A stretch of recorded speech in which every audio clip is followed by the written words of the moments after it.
So, I got scammed. Well, almost. Let's talk about it.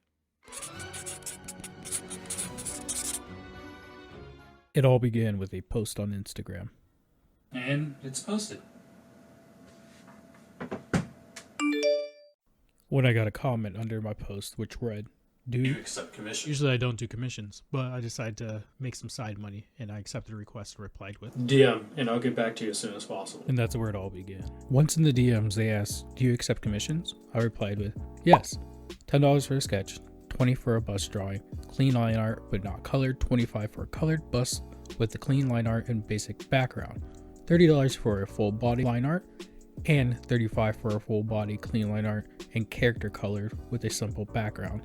If you're interested, add me on my Discord, Elden, hashtag 5475, if you have one. Or if you don't, email me at eldendraws@gmail.com, just so it's easier to send work in progress pictures, and I tend to be monitoring both of those more often than Instagram. They then replied with, I'd like you to draw a picture for my son. His birthday is next month. I want you to draw a picture for him, which will have his name written. LOL, willing to pay you. I will be showing these pictures blurred out because of privacy reasons. I do not know if these people are random people or someone this person actually knows, and this involves a child, so just for that I'll be blurring out those pictures, but they are of the pictures of the child that is in question that they wanted me to draw. After receiving those pictures, I then replied with, I am assuming that you would like it to be in the style of an anime/manga, the style that is currently posted on my account, correct? They replied with, yes, I do appreciate that. Here's my son. His name is blank. We call him blank. He's turning 7 this year, and he loves PJ Masks and Spider-Man. I sometimes have to carry him around so he can shoot his imaginary webs and climb walls. Haha. I don't want to narrow your imagination, just want you to do your thing so I can make some frames for the picture ellipses. I replied with, okay, that actually helps. I was going to ask if there's anything that he particularly likes. I can start working on the piece tomorrow. Would you like a full body drawing or a bust shot, chest up drawing? They replied with, full body. Where are you from? I then replied with, okay, and I'm from Virginia, giving a general location, not to get too specific.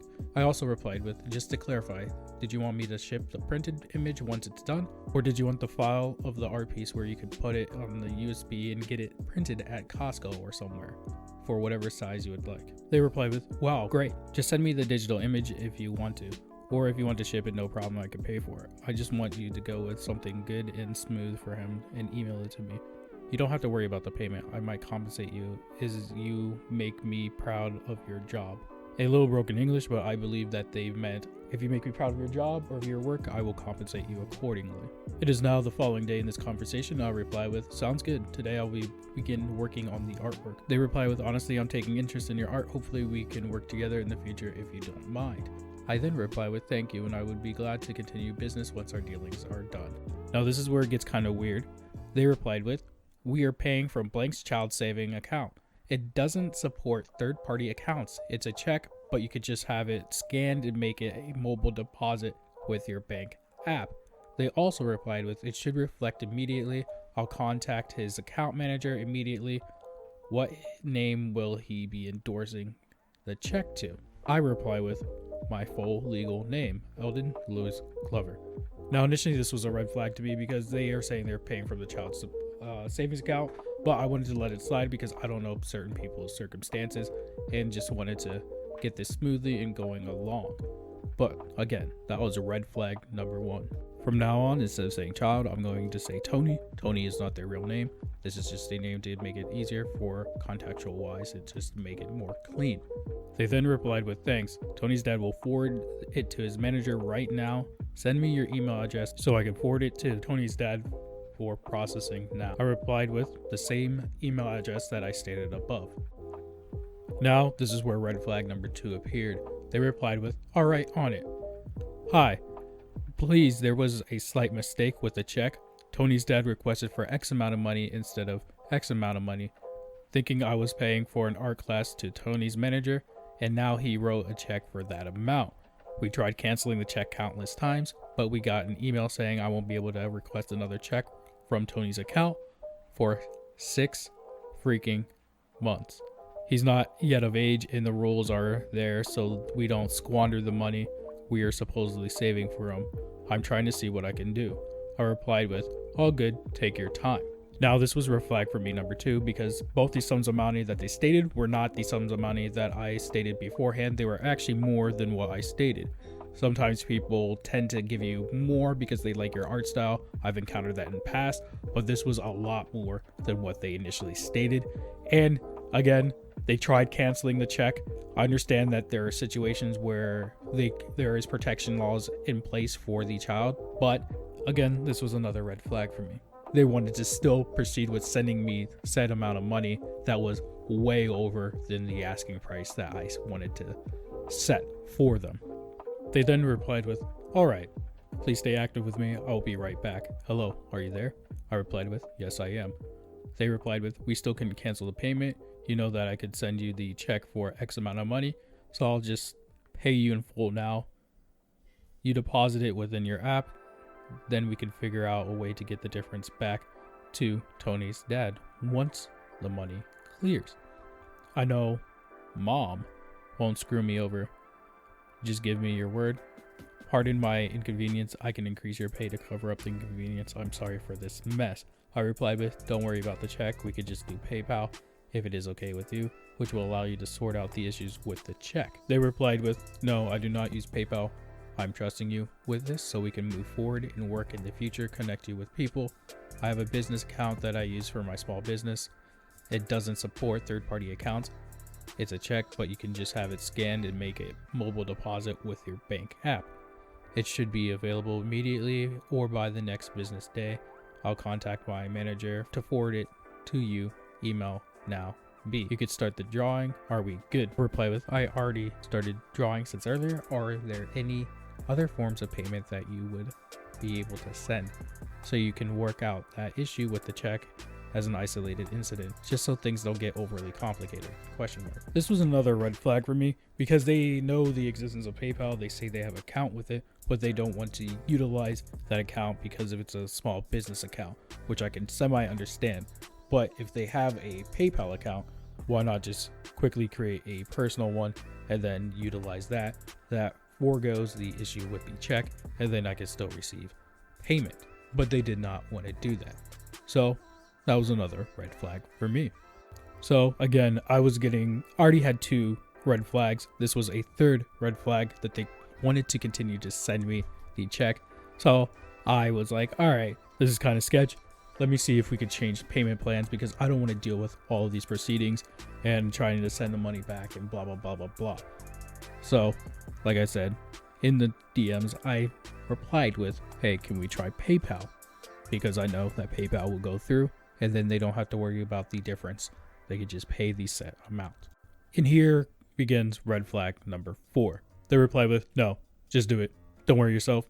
The check is out in your name already. I'm sorry for inconvenience. I'll increase your money." I replied with, "It's alright, I'll continue working on the piece for now. I'll send you the progress pictures in a bit." They replied with, "Okay, thank you. Said it has been sent. You can deposit it now and get back to me, please." This was another red flag for me because of the tonal shift, with them saying, "No, just do it. Don't worry about yourself." It was kind of weird that they were trying to force this check through instead of going through another payment system, which would be easier for both of the parties. I replied with, "I'm currently having a restroom break. I will confirm that I have received the email after I get out." They replied with, "All right, I will wait on your feedback.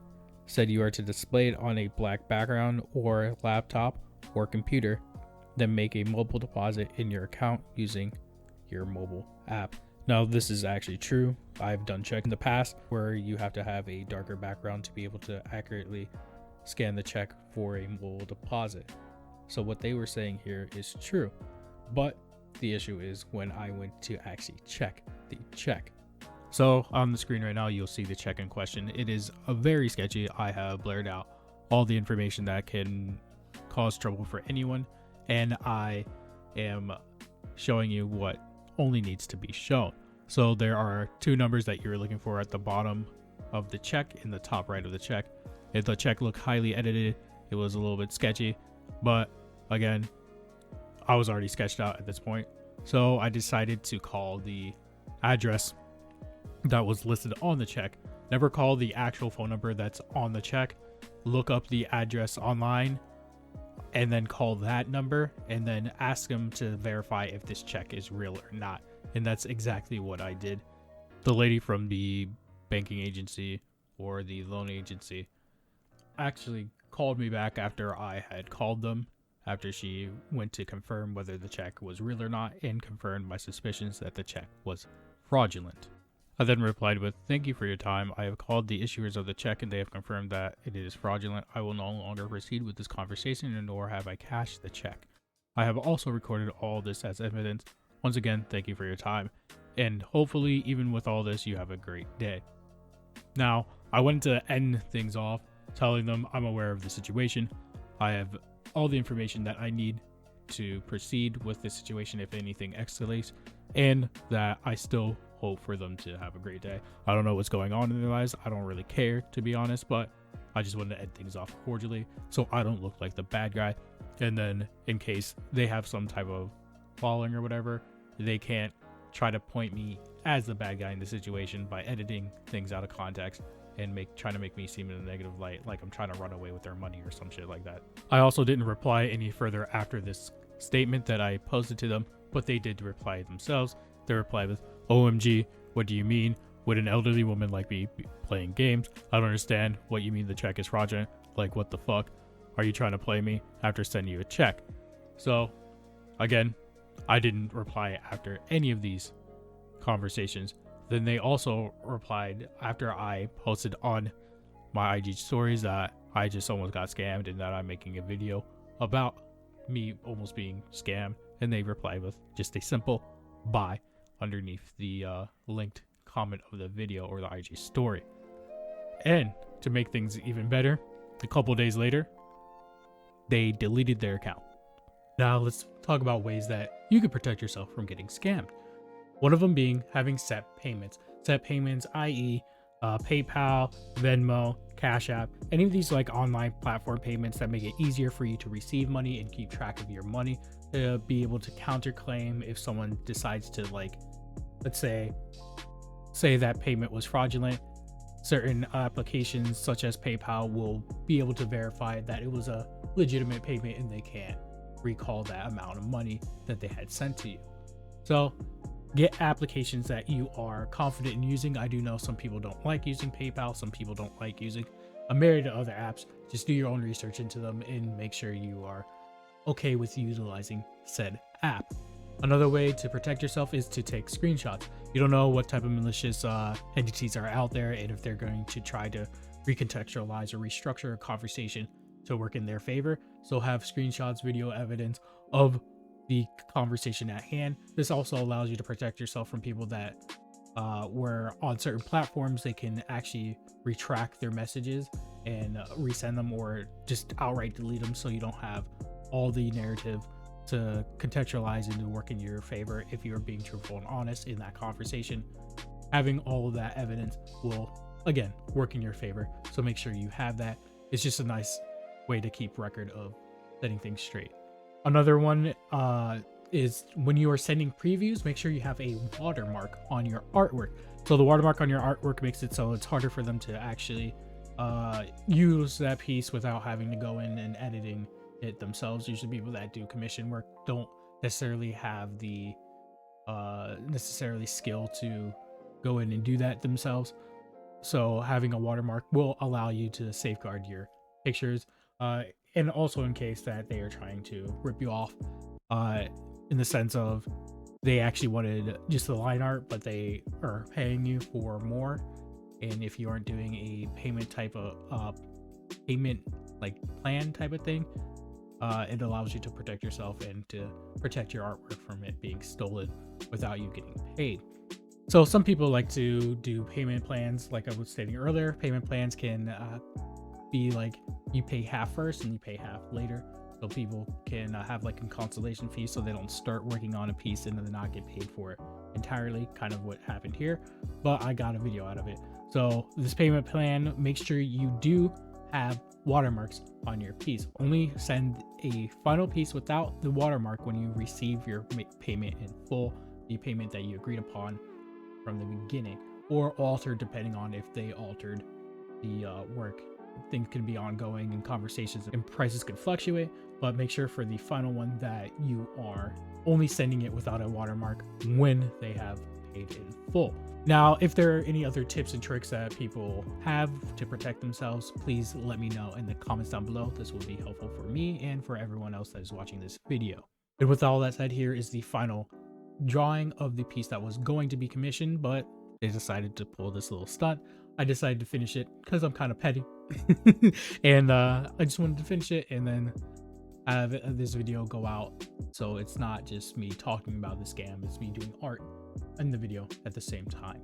It's kind of a shame because I actually like how this piece turned out a lot. I implemented newer tactics for me to do like coloring and stuff like that because I'm not the best colorist, but I am improving slowly but surely, and I actually really like how this turned out. It's cell shading mixed with blending in the skin and stuff like that. It's just one of my better pieces, especially because I paid more attention to like light sources and then shadows casting. For manga, you don't really have to do that, but for color pieces, it's nice. It makes a pop, make it more interesting to look at. So I'm actually happy about this piece. It's kind of sad that they didn't get it, but it is what it is. They decided to do what they did. So we all get to see the piece and have it in our hearts. And they don't get to have the actual piece for themselves. I also learned something while making this piece. I just like drawing Spider-Man. I don't know why. This is like my 4th time drawing him. Never liked drawing him. Probably because of the lines on the suits and stuff like that. But personally, not my cup of tea of drawing Spider-Man. So I probably won't in the future. But yeah. Now if you want to watch something that I didn't dislike creating, you can watch a video that I previously made, which is me updating my website. You can actually go check out my website and read my comic, Scion Awakening. Anyways, thank you guys for watching, and I'll see you later. Peace. Bye-bye.